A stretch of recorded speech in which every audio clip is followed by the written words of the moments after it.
Senhor Presidente, Senhor Secretário Regional, Senhoras e Senhores Deputados, durante alguns anos, empresas do setor público e empresarial da Região Autónoma da Madeira contratualizaram contratos derivados com um risco financeiro elevado, vulgo swaps.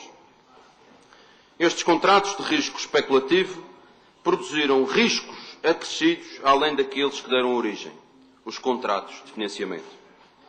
Se na Assembleia da República foi criada uma Comissão Parlamentar de Inquérito que decorreu de maio de 2013 a junho de 2014, na Madeira sabe-se que o PSD inviabilizou uma proposta do CDS sobre este tipo de contratos. A insistência dessa Comissão e o necessário apuramento da real dimensão destes prejuízos e consequências para todos os madeirenses justificam, sobremaneira, este debate potestativo. Se não, vejamos, Sr. Presidente, Sr. Secretário e Srs. Deputados. Em setembro de 2013, e perante os aplausos entusiásticos da bancada do PSD, de muitos dos Srs. Deputados que ainda cá estão, em representação do partido da maioria, o então Secretário Regional das Finanças, Dr. Ventura Garcês, afirmou que a região teria uma receita líquida favorável pela celebração de contratos swap. Uma receita líquida favorável. Senhoras e senhores deputados, sublinho a frase. Curiosamente, mais de um ano depois, o mesmo governante, fazendo jus à fama de falta de coerência que persegue o PSD, afirmou, em resposta a um requerimento do CDS, que a região e que entidades do setor público empresarial regional iriam apresentar 10 ações judiciais denunciando especulação em alguns dos contratos assinados. Afinal, os resultados não eram assim tão bons e a tal receita líquida favorável não passava de uma quimera. Ou de uma história para entreter, porque entreter é aquilo que o PSD faz melhor, negando os problemas e criando realidades cor-de-rosa que os cidadãos e as empresas não veem. Pois bem, Sr. Presidente, Senhoras e Srs. Deputados, foram 21 os contratos assinados pela região. Mas pior, 6 deles foram assinados já depois de Portugal ter pedido ajuda externa à Troika.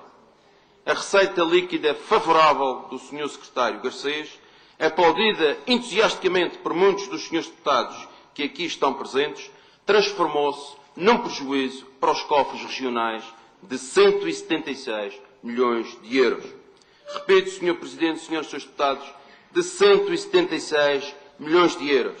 Estes dados, este prejuízo de 176 milhões de euros está plasmado num levantamento feito pelo Instituto de Gestão de Crédito Público, enviado para a Assembleia da República em agosto de 2013. 176 milhões de euros, Sr. Presidente, Senhoras e Senhores Deputados. 176 milhões de euros de prejuízo aplaudidos por muitos de vós que ainda hoje são deputados do PSD. 176 milhões de euros, quase 4% do produto interno bruto da região autónoma da Madeira, quase 4% da riqueza criada através do esforço, da competência, do empenho e da criatividade dos trabalhadores e empresários desta região. 176 milhões de euros, um valor próximo àquele que está orçamentado para a construção de um novo hospital. 176 milhões de euros, Sr. Presidente, Senhoras e Srs. Deputados, sabem quanto representa para os cofres da região? Um valor superior ao acréscimo da receita criada com o fim do diferencial de 70% da carga fiscal introduzido pelo Plano de Ajustamento Económico e Financeiro. Resumindo, Senhoras e Srs. Deputados, os 30% a mais de impostos pagos pelos cidadãos da Madeira e do Porto Santo, sufocados por uma carga fiscal que está a matar a nossa economia, não dão para pagar as aventuras do Governo Regional e do setor público empresarial da região. Isto, Sr. Presidente, Senhoras e Srs. Deputados, é muito grave. Que pretende fazer o Governo Regional da Madeira? Sabe-se, por exemplo, que as tentativas do Estado Central para anular os prejuízos relacionados com os contratos de swap, assinados em muitos casos pelo socrático governo socialista, resbarraram nas decisões dos tribunais ingleses. Sabe-se também que o atual Governo Regional bateu à porta da República pretendendo uma autorização para se endividar em 100 milhões de euros com o objetivo de fazer face aos prejuízos relacionados com os contratos especulativos. Segundo notícias públicas, a porta não se abriu para o Executivo da Madeira. De facto, sabe-se muito pouca coisa, Sr. Presidente e Srs. Deputados, porque antes como agora, nesta matéria, a transparência não é uma atitude que se possa imputar aos executivos do PSD Madeira.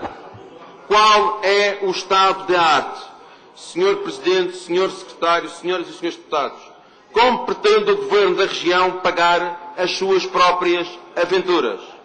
Será por isso que o PSD Madeira insiste em não baixar significativamente os impostos pagos pelos cidadãos e pelas empresas da região? Ou seja, será que a carga fiscal continua a ser a mais elevada do país, devido também aos contratos de swap que é preciso agora pagar? Sr. Presidente, Srs. Deputados, vai sendo tempo de terminar com a opacidade e com a irresponsabilidade. Este Governo foi eleito com as promessas de ser mais aberto, mais transparente e de trazer ideias e estratégias novas para a região. E, no entanto, o que se constata dia após dia é que o discurso pode ser novo, mas as práticas são velhas. Eu reconheço ser difícil de explicar aos cidadãos e às empresas que pagam mais impostos para tapar os buracos criados pela responsabilidade de quem governou, ou daqueles que, nomeados por quem governou, dirigiram empresas públicas. Reconheço as dificuldades, mas também sei que aquilo que diferencia um bom de um mau governo é muitas vezes a capacidade para falar a verdade aos cidadãos, a transparência e a criatividade para encontrar soluções para os problemas. Nesse sentido, este Governo está a mostrar não ter características. Não fala aos cidadãos, ou antes, faz publicidade escondendo, no entanto, os problemas reais. Não é transparente. Não tem criatividade suficiente para enfrentar um problema complexo. É tempo, em nome da transparência, em nome dos sacrifícios feitos pelos madeirenses e porto-santenses, em nome do rigor, o Governo de falar a verdade aos cidadãos, sendo transparente e mostrando-se disponível para estudar com as forças vivas da sociedade, incluindo os partidos da oposição, soluções para os problemas que criou. É tempo do Governo e, sobretudo, do PSD serem humildes, assumindo os erros cometidos. Hoje, quase não existem diferenças entre o velho PSD e aquele que se intitulou o novo PSD. A estratégia é a mesma. Esconder o mais que for possível. Não reconhecer os erros. Não procurar soluções junto da sociedade. Fechar-se em torno de si próprio. Hoje, a pouca folga orçamental existente é, tal como era, gasta em obras públicas, em vez de ser investida na redução da carga fiscal e na criação de instrumentos para incentivar o crescimento económico e, consequentemente, diminuir os números do desemprego. Hoje, tal como antes, não existe criatividade para além dos lugares comuns do costume. Não se pensa fora da caixa, não se surpreende, não se elenca corretamente as prioridades. O autodenominado novo PSD não é mais do que o prolongamento do velho PSD com tiques parecidos. A melhor prova, Sr. Presidente, Senhoras e Srs. Deputados, é dada neste momento, neste Parlamento. Repare-se o facto de alguns dos seus deputados estarem incomodados com o meu discurso e manifestarem-se pelo facto da transição do velho PSD para o novo PSD, de que asseguram em muitos casos em que tudo mudou para que tudo ficasse na mesma. Senhor Presidente, Senhoras e Senhores Deputados, Senhores Secretários Regionais, o que se pretende com este debate,